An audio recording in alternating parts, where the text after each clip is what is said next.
Hello everyone, কেমন আছেন আপনারা সবাই? আজ আমার কাছে একটি গুরুত্বপূর্ণ দিন। কেন জানেন? কারণ আজ আমাদের বিবাহবার্ষিকী।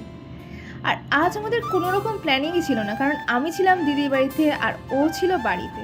আমাদের হঠাৎ করে প্ল্যানিং সেটেল হয়। ও বিশ্বজিৎ আমাকে ফোন করে বলল যে যাবে ঘুরতে। আমি বললাম কোথায় যাব? তারপরে ও বলল চলো না নিউ টাউনের দিকে ঘুরে আসি। তো যেমন বলা তেমন কাজ, বেরিয়ে পড়লাম নিউ টাউনের উদ্দেশ্যে। নিউ টাউনে গিয়ে কোথায় যাব সেটাও ভেবে না পেয়ে চলে গেলাম ইকো পার্কে। ইকো পার্কে গিয়েছি, এত গরম, পুরো ঘেমে নিয়ে আমাদের অবস্থা প্রচুর খারাপ। কিন্তু কি আর করা যাবে, বিবাহবার্ষিক বলে কথা, ঘুরতে না গেলে চলে বলুন? কিন্তু কি বলুন তো, সময় কত তাড়াতাড়ি যায়, তাই না? দেখতে দেখতে 2 বছর কাটিয়ে দিলাম সংসার জীবনে বিশ্বজিতের সাথে।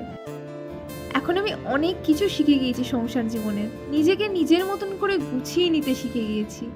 কি করে সব কিছু মেনটেন করতে হয় সেটাও শিখে গিয়েছি। হ্যাঁ, হয়তো মাদের মতনভাবে মেনটেন করতে পারবো না, কিন্তু অল্প অল্প অনেক কিছু শিখেছি। হ্যাঁ, আমার শেখার এখনও অনেক কিছু বাকি, অনেকটা জীবন এখনও কাটাতে হবে, অনেকটা জিনিস দেখতে হবে, অনেক জিনিস শিখতে হবে।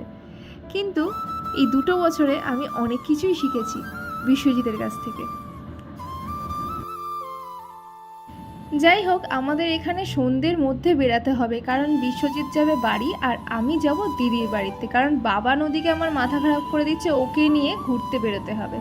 তাই সন্ধ্যে থাকতে থাকতেই বেরিয়ে পড়লাম আমরা বাড়ির উদ্দেশ্যে। আর যদি আমার এই ভিডিওটি ভালো লেগে থাকে তাহলে অবশ্যই কমেন্ট করে জানাবেন ভিডিওটি কেমন লাগলো।